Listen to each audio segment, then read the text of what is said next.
Hello people, welcome to our YouTube channel. ఇవాళ మా మొదటి రెసిపీ కోడి కూర జొన్న రొట్టెలు. కోడి కూర అయితే నేనే చేస్తున్నాను అనుకోండి, కానీ జొన్న రొట్టెలు విలేజ్ స్టైల్లో అయితే నాకు చేయడం రాదు. వచ్చు, బట్ అంత పర్ఫెక్ట్ నేను కాదు. సో అందుకే సిరివాళ్ళ మమ్మీ జొన్న రొట్టెలు చేస్తుంది. ఫస్ట్ కోడి కూరకు కావాల్సిన పదార్థాలు: సాజీరా, లవంగ, ఇలాయచీ, దాల్చిన చెక్క, బూద్వారాకు.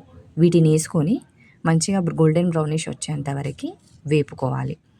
అది వేగేటప్పుడు కూడా మంచి సువాసన వస్తుంది. కావాలంటే ఒకసారి ట్రై చేసి చూసుకోండి మీరు కూడా.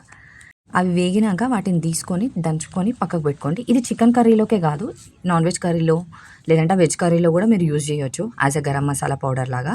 దాని తర్వాత పల్లీలు, జీలకర్ర వేసుకొని వాటిని కూడా వేయించుకొని గోల్డెన్ బ్రౌనిష్ వచ్చేంత వరకు తీసుకొని వాటిని కూడా దంచుకొని పక్కకు పెట్టుకోండి. ఈ చికెన్లో వేస్తే ఏంటంటే థిక్నెస్ వస్తుంది, కర్రీకి ఫ్లేవర్ ఇంకా బాగుంటుంది. డిఫరెంట్ టైప్ ఆఫ్ ఫ్లేవర్ ఉంటుంది తినేటప్పుడు కూడా మనకి. తర్వాత కడాయిలో 3 టేబుల్ స్పూన్స్ అంత నూనె వేసుకొని కొద్దిగా హీట్ ఎక్కినాక ఆయిల్, ఉల్లిగడ్డలు కట్ చేసుకు పెట్టుకున్నాం కదా, ఆ ఉల్లిగడ్డలు వేసుకుందాం. కొద్దిగా గోల్డెన్ బ్రౌనిష్ కలర్ వచ్చినాక కరివేపాకు వేసుకుందాం. ఒక 1 మినిట్ ఆగినాక కొద్దిగా పసుపు వేసుకొని మూత పెట్టి పక్కకు పెట్టుకుందాం. తర్వాత చికెన్ని కడుగుదాం. దాన్ని ఫస్ట్ మనము కొద్దిగా ఉప్పు వేసుకొని కడుక్కుంటే చికెన్లో ఏంటంటే నీసు స్మెల్ అనేది పోతుంది. అందులోనే కాదు, ఏ నాన్ వెజ్ అన్నా కానీ మనం ఉప్పు వేసుకొని కడుక్కుంటే నీ స్మెల్ అనేది పోతుంది. కడుక్కున్న చికెన్ని ఆల్రెడీ మనం పొయ్యి మీద వేగుతుంది కదా, ఉల్లిగడ్డ, కరివేపాకు, పసుపు, ఆ దాంట్లో వేసుకుందాం. వేసుకున్నాక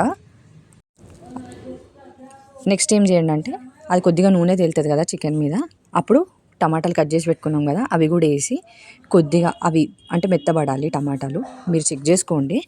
మెత్తబడినాక నెక్స్ట్ మనం ఆల్రెడీ దంచి పెట్టుకున్నాం కదా పల్లీలు, జీలకర్ర పౌడర్, దాన్ని వేసుకొని కొద్దిగా మిక్స్ చేసుకొని ఒక 5 మినిట్స్ మూత పెట్టి పక్కకు పెట్టుకోండి.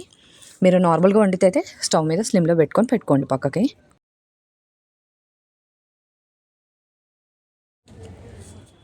ఫైవ్ మినిట్స్ తర్వాత మూత తీసి కారం పొడి వేసుకొని ఒక 2 to 3 స్పూన్స్ వేసుకోండి మీ టేస్ట్కి తగ్గట్టు. మళ్ళీ మంచిగా కొద్దిగా మూత పెట్టి మళ్ళీ కొద్దిగా వేగించండి. దాన్ని వేగించాక కారం వేసుకున్న తర్వాత మళ్ళీ ఒకసారి కలుపుకొని మూత పెట్టుకొని పక్కకు పెట్టుకున్నాక ఒక 5 మినిట్స్ అట్లా ఉంచి స్లిమ్లో పెట్టుకొని 5 మినిట్స్ ఉంచుకొని మళ్ళీ ఒకసారి మూత తీసి వేగిందా లేదా చెక్ చేసేసుకోండి. దాని తర్వాత ఒక 2 గ్లాసెస్ ఆఫ్ వాటర్ పోయండి. అందులో కొద్దిగా ఎసరు పోసినాక దాన్ని మంచిగా అది ఉడికేటప్పుడు అప్పుడు మసాలా పౌడర్ ఏదైతే ఫస్ట్ మనం గరం మసాలా పౌడర్ చేసుకున్నాం కదా, దంచుకొని పెట్టుకున్నాం కదా, ఆ దంచుకున్న మసాలా పౌడర్ని తీసుకొని ఇందులో వేసుకొని తర్వాత కొంచెం దగ్గర పడినాక కూర దాంట్లో కొత్తిమీర, పుదీనా వేసుకొని ఒక 2 to 3 మినిట్స్ పొయ్యి మీద పెట్టుకొని కొంచెం నూనె పైకి దిలంగానే దించేసుకుంటే కోడి కూర రెడీ అయిపోతుంది. తర్వాత ఇక్కడ వీడియోలో సిరివాళ్ళ మమ్మీ చూపెడుతున్నట్టు తెల్ల జొన్నలని ఆడించుకున్నాక, ఇవి మేము ఇంట్లో చేసుకున్న జొన్నలే, అవి ఆడించుకొని పిండి పెట్టుకుంటాం అనమాట. దాన్ని కొద్దిగా వాటర్ వేసుకొని మెత్తగా పిసుకున్నాక, మరీ అంత ఎక్కువ వాటర్ వేసుకోకండి, ఏదో తడపనట్టు వేసుకొని దాని తర్వాత సిరివాళ్ళ మమ్మీ చేస్తుంది జొన్న రొట్టెలు, అదేవిధంగా మనం జొన్న రొట్టెలు కొట్టుకుంటూ ఉండాలన్నమాట. ఇంకొకటి, సిరివాళ్ళ మమ్మీ తన గాజుల ముందు క్లాత్ కట్టుకుంది. ఎందుకు అది కట్టుకుందంటే అవి రొట్టెలు కొట్టేటప్పుడు గాజులు అనేవి ముందుకు వస్తూ ఉంటాయి కదా, అవి అడ్డు రాకుండా ఆంటీ అని ఏం చేసిందంటే 2 చేతులకి క్లాత్ కట్టుకుంది. తర్వాత కొట్టినాక దాన్ని తీసుకొని పెంచు మీద వేసుకుంది కదా, వేసుకున్నాక దాని మీద తడిదాంతో, అంటే మీరు ఆల్రెడీ చెంబులో నీళ్ళు తీసుకొని లేదంటే ఒక క్లాత్ మంచిది నీట్గా కడుక్కొని పెట్టుకున్న క్లాత్ ఉంటుంది కదా, దానివల్ల తీసుకొని కొద్దిగా ఇట్లా తడుపుకుంటే సరిపోతుంది. వీడియోలో చూస్తున్నట్టు కాల్చుకొని తీసుకుంటే అయిపోయింది, జొన్న రొట్టె రెడీ. వీడియో మా ఫస్ట్ వీడియో కాబట్టి ఏమైనా తప్పులు ఉంటే క్షమించండి.